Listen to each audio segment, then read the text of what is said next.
Jesu Kristu inkosi. Bengenzela nawe sasele ungazi ukuthi kuthiwani kuthiwa Jesu Kristu inkosi. Ngize ngisho noma kathathu ngenzela ukuthi osasele mhlambe ubesacabanga ukuthi ngisho noma ngasho nokuthi kusho ukuthini kona lokho ukuthi uJesu Kristu inkosi. Haleluya.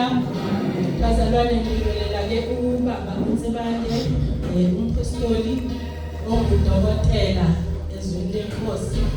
Ngibingelele nomama wethu umama Sibande egameni likaJesu. Ngakho bazalwane kulukuma lapho kodwa ke siyama ngomusa kaNkulunkulu ukuthi salandwa ngaphandle salandwa ezonweni. Mhlawumbe ukuba kubanga njalo ngabe umuntu aqamila kodwa ngoba salandwa ngomusa abazalwane simala ngomusa ukuzokhuluma ngendaba zakhe. Yazi ukuthi kwesinye isikhathi kuba ngcono ukushumayela ngaphandle la ukhulumela nabantu abangakholwa ungena nemizi ngemizi ukhulumela nabantu. Kodwa mase kufanele ume la kunzima abazalwana ngathi kwenziwa yini. Ngisho ukuthi ngiyambonga uNkulunkulu nami ngingumama uMzila ongibekile lapha eKeysdrift emsebenzini wakhe ukuthi ngisebenze khona. Jesu Kristu inkosi.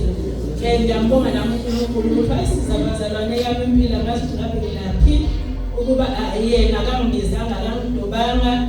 Kade ngilalele nje izolo abanye bathi kungumusa lokho umuntu akakwenzayo nami ngazibheka ukuthi kungumusa ukuthi nami ngilalishe emndenini wakithi akaze bebikho ushumayela ivangeli akaze bebikho ongumfundisi ngayibheka le Nkosi yami nje nami ngeyilutho wangithatha wangibeka lana ukuba nami uNkosi ubone ukuthi ungasebenza ngami khona into ongayenza ngami noma ngabe incane kangakanani bazalwane. So ngiyambonga uNkulunkulu sibonga ukuthi sila kule ndawo ePhomoroyi umuntu behlala edlula nje ibheke ungasundeli ilanga ukungenelana.